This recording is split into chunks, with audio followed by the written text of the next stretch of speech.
광야 시리즈 50번째입니다. 오늘 말씀의 제목은 고독의 광야입니다. 고독의 광야. 이 본문 말씀을 가지고 벌써 3주째 전하고 있는데요. 계속 말씀드리지만 세례 요한의 집안은 제사장 집안이었습니다. 그런데 하나님께서 그를 선지자로, 예언자로 부르셨는데 그를 어디로 부르셨느냐? 빈들, 광야에 부르셨습니다.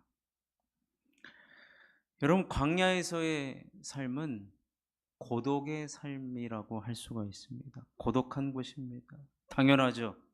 거기에 누가 사람이 살겠습니까? 혼자 얼마나 쓸쓸하고 외롭겠습니까? 여러분, 사람은 어울려 살아야 됩니다.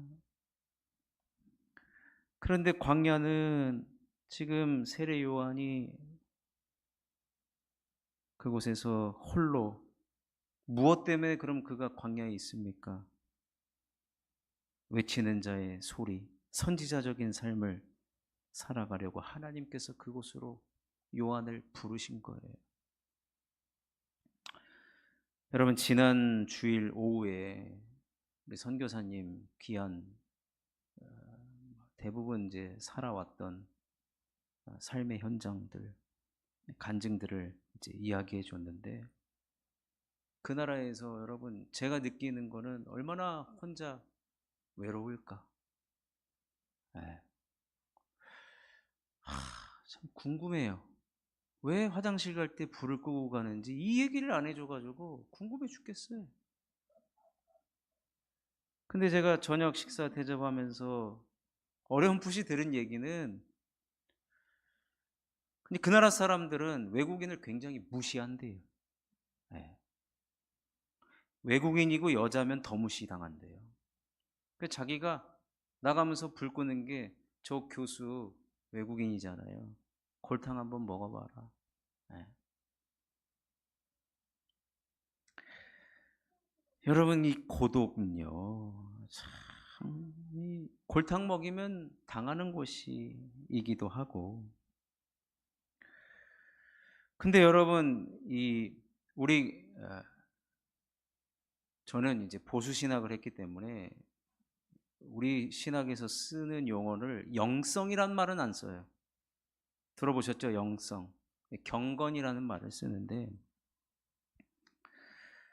이제 영성이란 말은 약간 저쪽 그 통합칙이나 한신 아니면 감신 이런 쪽에서 많이 쓰는 단어인데, 이 고독의 영성, 뭐 다음 주에 살펴볼 뭐 침묵의 영성, 뭐 이렇게 이야기하는데요. 여러분, 사실 우리 기독교는 그 산 위에 있는 종교가 아니라 산 아래에 있는 종교입니다. 그 말은 뭐냐면, 우리가 삶을 살아가면서, 왜냐하면 하나님과 우리와 교제를 나누고 사람과 사람과의 소통과 교제를 나누기 때문에 우리는 혼자 있어서는 안 되는 종교예요. 그렇지만 여러분, 예수님께서 여러 가지 사역들을 하시고 밤늦게까지 사역하셨지만 반드시 홀로 계시는 시간을 따로 확보하셨다는, 매번 그렇다는 게 아니에요. 우리가 신앙생활 하면서 나와 하나님과의 이 독대하는 시간이 반드시 필요하다는 겁니다. 그런 고독의 광야가 반드시 필요하다는 겁니다. 예수님 새벽이든지 밤늦게든지 홀로 기도하는 시간 반드시 가지셨어요. 확보했습니다. 여러분, 우리가 바쁜 현대인들 얼마나 바쁩니까? 그런데 우리는 얼마나 하나님과 이 단독적인 시간을 얼마나 가질 수 있는가? 제가 신학교를 딱 갔더니요, 선배들이 저한테 물어보는 거예요. 자네는 소나무를 몇 불이나 뽑았는가 물어보는 거예요. 소나무를. 그래서 제가 소나무를 왜 뽑죠? 그래서 신학교 들어오는 조건이 소나무 뽑는 건가요? 그랬더니 나중에 알게 됐죠. 옛날에는 산기도를 많이 갔어요. 산기도를 가가지고 나무를 붙잡고 이렇게 흔들면서 기도하니까 소나무가 뿌리가 뽑히는 거예요.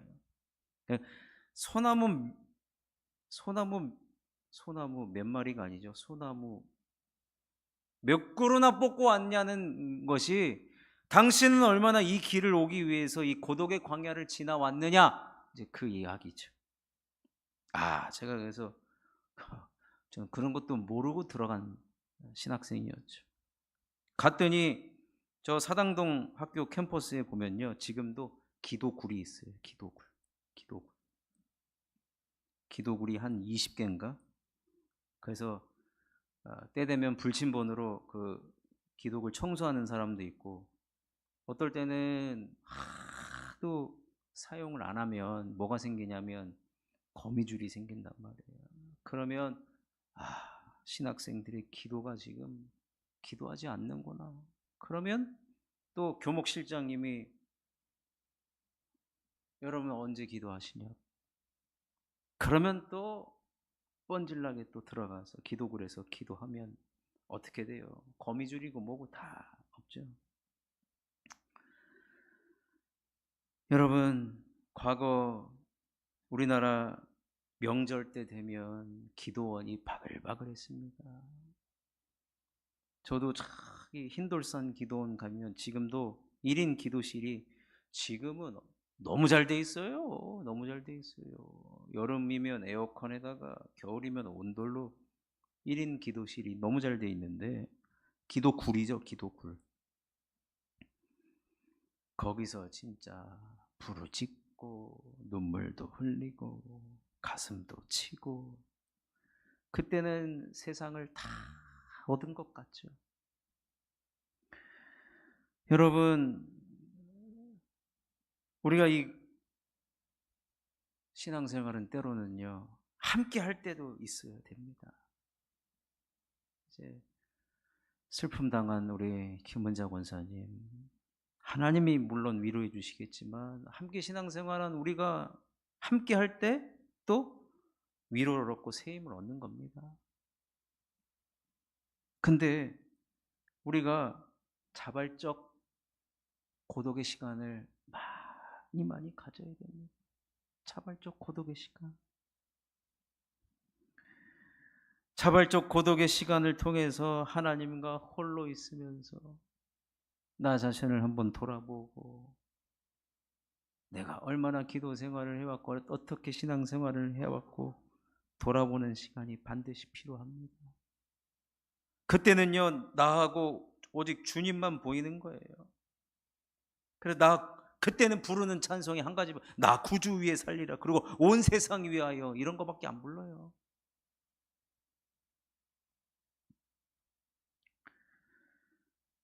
우리가 이 고독의 광야는,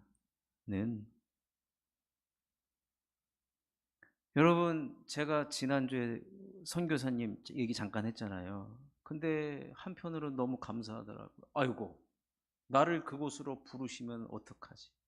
저는 지금은 갈 자신이 없단 말이에요. 없어요.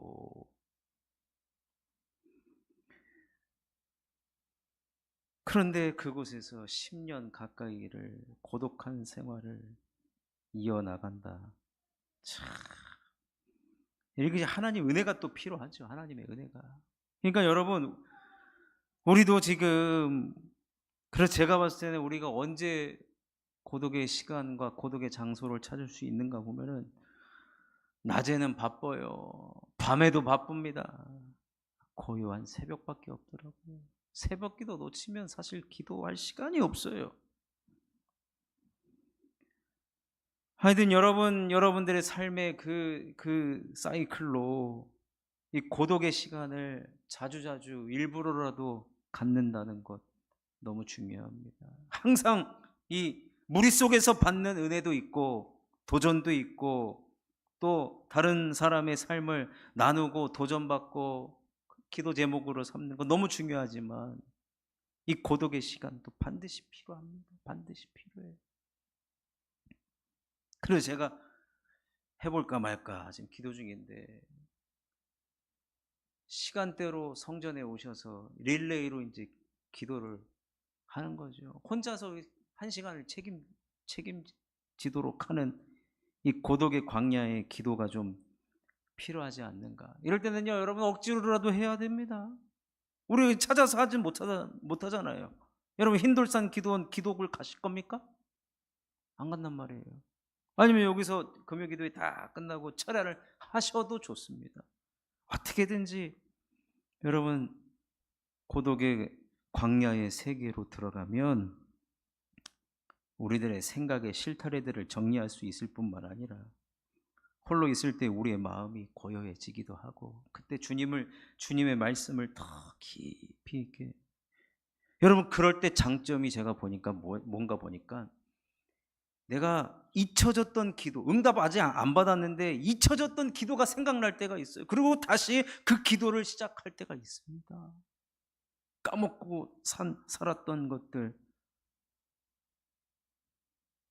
여러분 어찌됐든 오늘 요한은 하나님께서 광야로 부르셔서 고독의 시간을 많이 가졌습니다. 고독해진다는 것은 영혼이 맑아진다는 것이기도 하고 영혼이 깨끗해진다는 정화의 시간을 갖는다는 거예요.